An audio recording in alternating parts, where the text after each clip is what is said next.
अस्सलाम वालेकुम दोस्तों, एक और वीडियो के साथ खुश आमदीद। दोस्तों, हैवान का साइज़ बढ़ाने के लिए मैं आपको बताने जा रहा हूँ कि किस किस चीज़ों की हमें ज़रूरत होती है और क्या क्या दरकार होता है। लेकिन हैवान का साइज़ बढ़ाने के लिए आप देसी फार्मूला इस्तेमाल करते हैं, जो कि आगे मैं आपको बताने वाला हूँ। इसमें आप ऐसा करें कि एक 40 किलो में 40 किलो गंदम, 40 किलो मकई और 40 किलो उसमें छोला डाल दें और उसमें 2 किलो अलसी डाल दें और तकरीबन 20 किलो उसमें गुड़ होना चाहिए। तो उसको मिक्स कर दें। मिक्स करने के बाद आप इनको 100 ग्राम डेली के हिसाब से दे सकते हैं। ये हमारा बनाने का बहुत ही ज़बरदस्त और वीआईपी फार्मूला है, तो मैं आप लोगों के साथ ये शेयर कर रहा हूँ।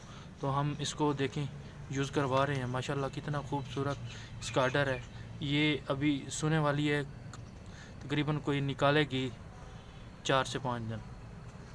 दोस्तों, अगर हमारी वीडियो अच्छी लगे तो इसको लाइक करें, कमेंट करें, शेयर करें।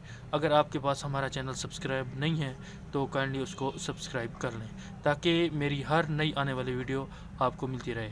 दोस्तों, मैं इसका ऑर्डर आपको पीछे से भी दिखा देता हूँ। देखो कितना खूबसूरत इसका ऑर्डर है।